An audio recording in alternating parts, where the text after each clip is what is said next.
আসসালামু আলাইকুম এভরিওয়ান, আমি Rashik Rahabar and welcome back to my channel. আজকে আবারও তোমাদের সামনে একটা নতুন ব্লগ নিয়ে আসলাম। আজকে যাচ্ছি মিরপুরে একটা গেট টুগেদার অ্যাটেন্ড করতে। আর তোমরা অনেকেই একটা ইউটিউব চ্যানেল এবং ফেসবুক পেজ চিনো, কুকিং বুক বাই টুম্পা। সেখানে টুম্পা আপুই মূলত এবারের গেট টুগেদারটা অ্যারেঞ্জ করেছে। টুম্পা আপু এর আগের বছর একটি গেট টুগেদার অ্যারেঞ্জ করেছিল, কিন্তু আমি ঢাকার বাইরে যাওয়ার কারণে আর গেট টুগেদারটা অ্যাটেন্ড করতে পারিনি। তো ভাবলাম এবার যেহেতু ঢাকাতেই আছি আর সুস্থ আছি আলহামদুলিল্লাহ, সো যে গেট টুগেদারটা অ্যাটেন্ড করি। সো গেট টুগেদারটা অ্যাটেন্ড করার জন্য কিছুদিন আগে আমি রেজিস্ট্রেশন করে রেখেছিলাম। তো ভেবেছি যে ভালো মতোই যাবো, যে গেট টুগেদারটা অ্যাটেন্ড করব, মজা করব। বাট কালকে রাতে আমার ডেট আসছে যে আজকে সকালে আমার second dose of vaccine. So এখন ফার্স্টে দিয়াবাড়িতে যাব, মাইলস্টোন ক্যাম্পাসে। সেখান থেকে আমি আমার ভ্যাকসিন দিব, দেন যাব মিরপুরে গেট টুগেদার অ্যাটেন্ড করতে। জানি না কেমনে কি হবে। গেট টুগেদারটা শুরু হবে 11টা থেকে, আমার ভ্যাকসিন দিতে যেতে বলেছে 10টা বাজে। সো দেখা যাক উত্তরার থেকে আমি কিভাবে মিরপুর যাইতে পারি নাকি 11টার মধ্যে। সো পুরোটা এক্সপিরিয়েন্সই শেয়ার করবো তোমাদের সাথে। আশা করবো তোমাদের আজকের ব্লগটা ভালো লাগবে। জানি না কিভাবে কি হবে। তো চলো এখন যাই দিয়াবাড়িতে, না হলে লেট হয়ে যাব। এখন 9টার মতো বাজে। সো চলো এখন আগে দিয়াবাড়িতে যাই, দেন দিয়াবাড়ি থেকে ভ্যাকসিন দিয়ে দেখা যাক যে মিরপুর যেতে পারি নাকি। সো চলো আজকের ব্লগটাকে স্টার্ট করা যাক। আজকের ব্লগটি স্টার্ট করার আগে এখনো পর্যন্ত যদি আমার চ্যানেলটা সাবস্ক্রাইব করা না থাকে, প্লিজ সাবস্ক্রাইব করে দিবে আর অবশ্যই ভিডিওতে একটি লাইক দিয়ে দিবে। So without further redo, let's get into the blog. So milestone কলেজে অনেক মানুষ ছিল অ্যান্ড ভিডিও কল অ্যালাউডও ছিল না, তাই আমি সেখানে কোনো ভিডিও করিনি। আমি তো অনেক টেনশনে ছিলাম যে আমি কি 11টার মধ্যে মিরপুর পৌঁছাতে পারবো নাকি, কারণ আমার টিকা দিতে সেখানে যেতে বলেছে 10:30, অ্যান্ড টিকা দিতে অনেক টাইম লাগবে, যেহেতু অনেক বড় লাইন ছিল। তারপর দেখলাম যে না, আলহামদুলিল্লাহ আধা ঘন্টার মধ্যেই টিকা দেওয়া হয়ে গেছে, মানে 10:30টার মধ্যে আমি আমার সেকেন্ড ডোজ দিয়ে ফেলেছিলাম। তারপর সেখান থেকে সিএনজি নিয়েছি, এখন চলে যাব মিরপুর। আর এখান থেকে ম্যাপে দেখাচ্ছে যে আমাদের যেতে 27 মিনিট লাগবে। তাও একটু আর কি কেমন যেন লাগছিল যে 27 মিনিট উত্তরার থেকে মিরপুর যেতে পারবো নাকি। আর আজকে কিন্তু আমাকে আমার বাবা নিয়ে যাচ্ছে মিরপুরে। আমাদের প্রোগ্রামটা শুরু হবে 11টার থেকে আর চলবে 5টা পর্যন্ত। সো দেখা যাক সেখানে যাওয়ার পর জ্বর আসে বা কী হয়, আল্লাহ ভরসা। সো চলো এখন যাই মিরপুরে।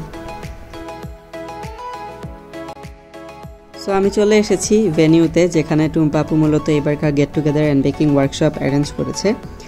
আর আজকে আমি 2 জনের পরে এসেছি, মানে অনেক আগে এসেছি, 11টা বাজারও কিছুক্ষণ আগে এসেছি। আর আজকে তো সবাই, যেহেতু 11টা থেকে প্রোগ্রাম ছিল, কেউই পাংচুয়াল টাইমে আসেনি, সবার আসতে অনেক দেরি হয়েছিল, 12টা 12:30 পর্যন্ত সবাই এসেছে। তো টুম্পা আপু যেহেতু আজকে একটা বেকিং ওয়ার্কশপ করছে, আজকের বেকিং ওয়ার্কশপে 2টা ডেজার্ট শেখানো হবে। একটা হোয়াইট চকলেট পান্না কোটা আর একটা অ্যাপেল সিনামন কেক। আর এই 2টারই মূলত প্রস্তুতি নেওয়া হচ্ছে। আর আমরা যাওয়ার পর কিন্তু আমাদের সবাইকে রেসিপি শিটও প্রোভাইড করে দিয়েছিল আপু। যে কয়জন এসেছিল সবার জন্যই মূলত রেসিপি শিট ছিল।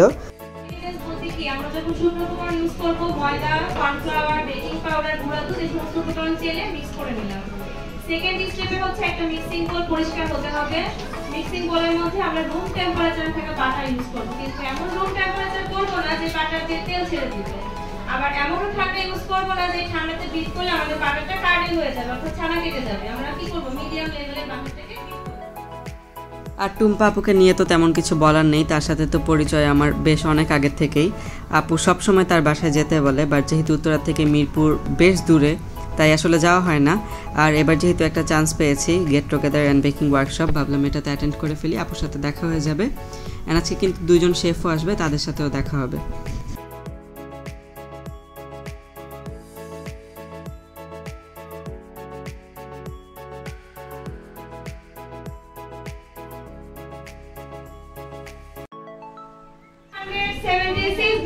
ঠিক আছে, 376 গ্রাম আর নরমাল চিনি 16 গ্রাম। আমরা একটা সাইড পেতে নিব।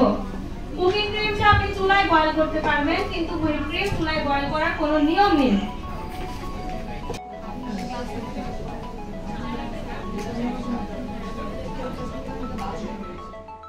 সো আস্তে আস্তে সবার কিন্তু মোটামুটি একটু লেটই হয়েছে, এখন প্রায় 12:30টার মতো বাজে।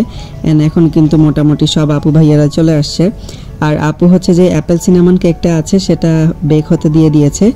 আর এখন আমাদেরকে করে দেখাচ্ছে হোয়াইট চকলেট পানা কোটা। এটা মূলত একটি ফ্রেঞ্চ ডেজার্ট, আর এটাই আপু আজকে আমাদেরকে শেখাচ্ছে। আর আপু কিন্তু নিয়মিতই আপুর পেজ থেকে ক্লাস নিয়ে থাকে, তো ক্লাসের সম্পর্কে তো আর কিছু বলার নেই, খুব দুর্দান্ত ক্লাস ছিল ওয়ার্কশপটা আর কি। আর আপু সবাইকে জিজ্ঞেস করছিল যে আমরা কি বুঝেছি নাকি নাকি না বুঝি নাই, তো যার কোনো কনফিউশন ছিল তাকে আবার সেটা সলভ করে দিচ্ছিল। তো খুব ভালোই ছিল বেকিং ওয়ার্কশপটা। যেটা বললাম সিনামন কেকটা বেক হচ্ছে, আর এদিক দিয়ে আপু হচ্ছে যে ফ্রেঞ্চ ডেজার্টটা আছে সেটাও মূলত রেডি, আমাদেরকে বানিয়ে দেখানো শেষ, এখন জাস্ট একটু ডেকোরেশন করে দেখাচ্ছে। আর এটা কিন্তু ছিল অরেঞ্জ ফ্লেভারের। আর আপু তো আমাকে কিছুক্ষণ পরপর জিজ্ঞেস করতেছিল যে তোর কি জ্বর আসতেছে নাকি, এই সময় কিন্তু আমি তোকে হসপিটালে নিতে পারবো না, ঠিক থাকিস, জ্বর আসলে বলিস। আপু একদিক দিয়ে বেকিং ওয়ার্কশপ করতেছে, আরেক দিক দিয়ে শুধু আমাকে জিজ্ঞেস করতেছে। আই ওয়াজ লাইক না আপু আমি ঠিক আছি, তুমি কাজ করো। আর আপু কিন্তু সবসময় আমাকে অনেক বেশি আদর করেন, এটা আজকে বলে কথা না, যদিও বা ফার্স্ট দেখা হয়েছে বাট কথা তো সবসময় হয়। তো সত্যি আপু অনেক অন্যরকম, অনেকে তাকে অনেক রুড মনে করে, বাট সেরকম কিছুই না, সে জাস্ট একটু স্ট্রেট ফরওয়ার্ডলি কথা বলে, সেটাই অনেকের কাছে শুনতে ভালো লাগে, অনেকের কাছে শুনতে ভালো লাগে না। আচ্ছা যাই হোক, এখন হচ্ছে আমাদেরকে একটু ডেকোরেশন করে দেখাচ্ছে যে আমরা কীভাবে সার্ভিং করতে পারবো ডেজার্টটা। সো একটি স্টেন্সিল দিয়ে আই থিঙ্ক সুগার দিয়ে আপু ডেকোরেশনটা দেখিয়েছিল। আর আমাদের কিন্তু হোয়াইট চকলেট পানাকোটা একদম রেডি, আর আমাদের কেকটাও মূলত মোটামুটি বেক হয়ে গিয়েছে।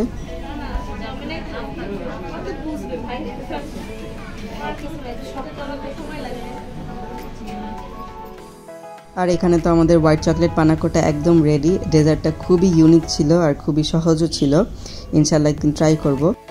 আর আপু কিন্তু খুব ইজি অ্যান্ড অনেক বেশি সুন্দর একটা ডেকোরেশনও দেখিয়েছে, মানে প্লেটিং আইডিয়া আর কি।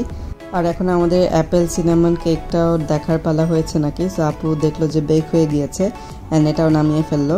আর দুইটাই এত সুন্দর স্মেল আসছিল বলে বোঝানোর মতো না, অ্যান্ড আশা করছি খেতে অনেক ভালো লাগবে। যদিও বা শেফরা আসার পরে যখন আমি শেফদের সাথে বসেছিলাম, টুম্পা আপু আমাকে ডেজার্টটা ট্রাই করতে বলেছিল, দেন আই ওয়াজ লাইক না আপু এখানে অনেক মানুষ, এখন আমি একা ট্রাই করবো, এটা কেমন দেখায়। পরে আর খাইনি আর কি, তবে স্মেল অনেক সুন্দর আসছিল, ইনশাল্লাহ বাসায় একদিন ট্রাই করব দুইটাই। আর এখানে হচ্ছে আমাদের আজকের বেকিং ওয়ার্কশপের outcome, which was very good. আর আজকে কিন্তু 10টা পেজ থেকে স্পন্সরও করা হয়েছিল 10টা কেক।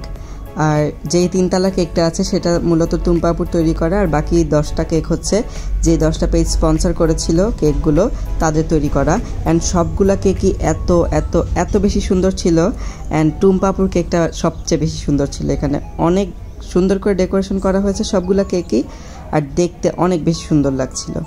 আর এখানে আমাদেরকে হচ্ছে দুপুরের লাঞ্চটাও সার্ভ করে দেওয়া হয়েছে। দুপুরের লাঞ্চে আছে হচ্ছে fried rice, beef, chicken, vegetable roast, and খাবারটাও অসম্ভব মজার ছিল, বলার জন্য বলছি না, সত্যি সব কিছু ভালো লেগেছে তাই আর কি বলছি। আর এখানে আবারও 10টা কেক তোমাদেরকে দেখিয়ে দিচ্ছি, 10টা কেকই অসম্ভব সুন্দর ছিল, বিশেষ করে টুম্পাপুর কেকটা সবচেয়ে বেশি সুন্দর ছিল। আর দেখতে দেখতে প্রায় 2:30টার দিকে আমাদের মাঝে আমাদের দুইজন শেফ ড্যানিয়েল সি গমেজ আর শেফ ম্যাথিয়াস রোজারিও চলে এসেছিল। তারা মূলত ইন্টারন্যাশনাল কুলিনারি ইনস্টিটিউটের দুইজন শেফ, অ্যান্ড তারা তো অনেক বেশি ফেমাস। অ্যান্ড যখনই আমি তাদের সাথে গেলাম সেলফি তুলতে, ড্যানিয়েল শেফ আমাকে দেখে বলছে, hey young man, how are you, আরও ছোট দেখছিলাম, বড় হয়ে গেছো। আমি এটা শুনে আমি পুরো শক খেয়ে গেছি, লাইক এত বড় দুইজন শেফ তারা আমাকে চিনে, নিজেকে অনেক বেশি প্রাউড মনে হতেছিল সেই সময়। তো আমি বললাম যে হ্যাঁ স্যার কেমন আছেন, পরে কথা হলো কিছুক্ষণ, তারপর বলছি যে একটা সেলফি তুলি, দেন স্যার বলছিল যে না আমি তুলি দাও সেলফি, দেন কয়েকটা সেলফি তুললাম, থাম্বনেইলে হয়তো বা সেলফিটাই দিব। সো আসলে এই সময়গুলোতে নিজেকে অনেক বেশি প্রাউড মনে হয় যে অনেক মানুষের কাছে পৌঁছাতে না পারলে হয়তো বা অল্প কিছু সংখ্যক মানুষের কাছেও আমি এখন পর্যন্ত পৌঁছাতে পেরেছি, অ্যান্ড আলহামদুলিল্লাহ ফর এভরিথিং। তো শেফরা এসে লাঞ্চ করে নিল, সবার সাথে ছবি টবি তুললো। তারপর এখানে শেফ হচ্ছে টুম্পাপুকে নিয়ে তারপর বেকিং ইন্ডাস্ট্রি নিয়ে কিছু কথা বলছিল, হয়তো আমি কিছু ক্লিপ অ্যাড করব যাতে করে তোমরাও শুনতে পারো সবাই। আর এই তো এখন চলো কিছুক্ষণ শেফদের কথা শুনে আসি। বেকিং হচ্ছে আসলে প্রাণের একটা সাবজেক্ট না, এটা যতবার করবেন ততই আপনার ভালো লাগবে, নেশার মতো। এটা আমার সঙ্গে টুম্পা লং ইয়ার ধরে এবং ওকে ফলো করে আসে, আমি ও কিভাবে জিনিসগুলো বানায় এবং ওর কাছ থেকে আপনারাও অনেক কিছু শিখেছেন। শেখার কোনো শেষ নাই, আসলে কোনো সময় শিখতেই থাকবেন। আমার সঙ্গে রয়েছেন ম্যাথিয়াস শেফ, সবাই চিনেন ওকে? ম্যাথিয়াস শেফ হচ্ছে the faculty chef of ICI, উনি ইন্টারকন্টিনেন্টালে ছিলেন। হি ইজ দ্য প্যাটিসারি মাস্টার এবং বেকারি প্যাটিসারির উনি লং ইয়ার ধরে কাজ করে আসছেন। এবং বেকিং ওনার জন্য একটা নেশা, আপনার জন্য একটা নেশা, আর আমার জন্য হচ্ছে খাওয়ার নেশা। কেউ বানাবে, আমি খাবো। ঠিক আছে? বিষয়টা খুব ভালো লাগে আসলে যখন আমরা একসাথে মিলিত হই, আমরা কোনো কাজ করি, কোনো ওয়ার্কশপ করি। এই ওয়ার্কশপ গুলো এটা অর্থের বিনিময়ে কখনো পাওয়া যায় না, এটা হচ্ছে মনের আগ্রহে আমরা একজন এক একটা ওয়ার্কশপ করি। টুম্পা করে, আমাদের ঢাকায় আরো অনেকে ওয়ার্কশপ করে। এগুলো সব হচ্ছে শেখার বিভিন্ন মাধ্যম। এবং আপনারা যে কেকগুলো বানান, সেই কেকগুলো হচ্ছে আসলেই চমৎকার দেখতে হয়, খুব সুন্দর হয়। টুম্পা বানিয়েছে এবং এইটা আমার সামনে রয়েছে, এখনো এটার মধ্যে আমি নাইট দেই নেই, আমি পরে কাটবো। So thank you. আমি সবার উদ্দেশ্যে একটা কথা বলি, সবাই একটু মনোযোগ দিয়ে শুনবেন। যখন আপনি বেকিং, পেস্ট্রি, প্যাটিসারি, কনফেকশনারি কোনো কাজ করবেন, মাথায় রাখতে হবে তিনটা জিনিস important. Number 1, wonderful looks. Number 2, টেম্পারেচারকে কন্ট্রোল করা। এবং নাম্বার 3, মনের ভালোবাসা দিয়ে বেকিং করা। তাহলে পৃথিবীর সেরা কেক, সেরা পেস্ট্রি, সেরা প্যাটিসারি আইটেম আপনি বানাতে পারবেন। মনে থাকবে সবার?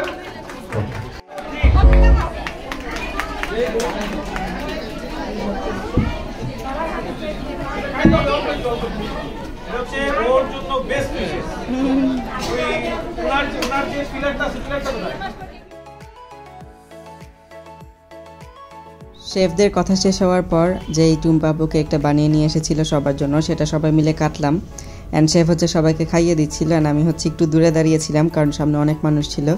দেন শেফ হচ্ছে আমাকে ডাক দিয়েছে কেকটা খাওয়ার জন্য, তারপর শেফ আমাকে কেকটা খাইয়ে দিয়েছে। And yes, thank you so much. তো তারপর কিছুক্ষণ পর টুম্পা আপু হচ্ছে শেফকে একটা ক্রেস টাইপের দিল স্যারকে থ্যাংক ইউ বলার জন্য। তারপর শেফদের হচ্ছে অন্য জায়গায় কাজ ছিল, তাই দুইজন শেফই চলে গিয়েছিল।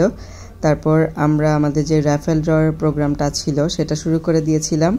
আর আমি জানি এই র্যাফেল ড্র বা লটারিতে আমার লাক সবসময় অনেক অনেক অনেক বেশি খারাপ, জীবনে কোনো সময় জিতি নাই এসব লটারি বা raffle ড্রতে।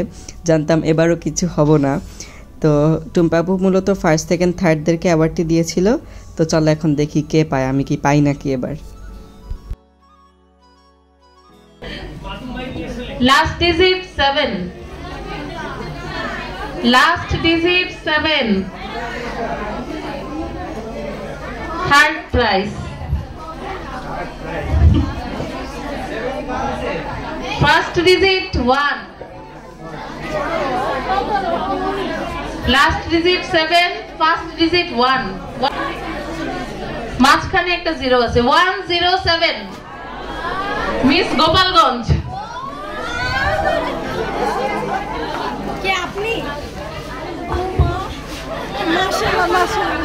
Miss Gopalganj, third prize.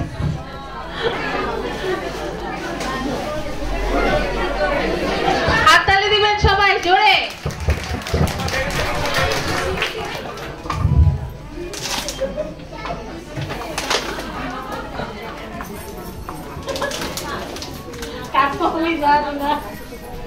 শেষ সংখ্যা 8, শেষ সংখ্যা 8। কার কার আছে দেখি তো, লাস্টে কার কার 8? হ্যাঁ, এত 8, ও 38, 48, 50 এত 8 না? আচ্ছা, প্রথম সংখ্যা এটাও 8, ফার্স্ট আর লাস্ট গেল 8। এবার মাঝখানে কি থাকতে পারে? মাঝখানে থাকতে পারে না? সঠিক, 88। কার?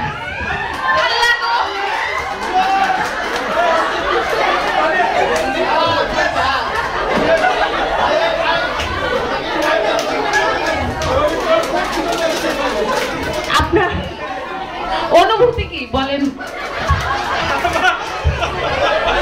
আমারও অনুভূতি অন্যরকম। আমার মিসেস উনি অ্যাকচুয়ালি টুম্পাবার সাথে কাজ করেন, আমি ওনাকে সর্বদাই সহযোগিতা করি এবং আমার মনে হয় যে উনি যতটুকু না মার্কেটে গিয়ে পারচেস করেন আমি করি ওনার সবকিছু। আমার খুব ইচ্ছে ছিল যে এখানটার মধ্যে আজকে এসেছি আমি। এইবার প্রথম পুরস্কার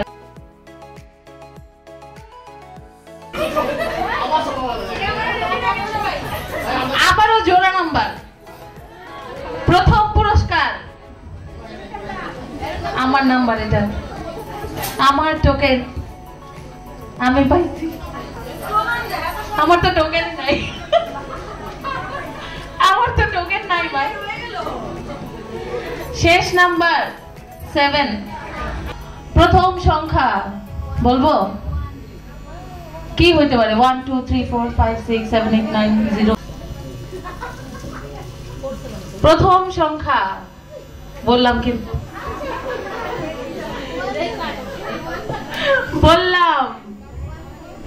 বললাম প্রথম সংখ্যা 7, শেষ সংখ্যা 7, প্রথম সংখ্যা 7, মাঝখানে কি আছে? অবশ্যই আছে। কি বলে? অবশ্যই আছে। প্রথম সংখ্যা 7, শেষের সংখ্যা 7, মাঝখানে আছে? অবশ্যই। মাঝখানে কিছু নাই। 77 কার? জোরে লাভ দেন, আপনারা পক্ষ থেকে একটা দিয়ে দেন।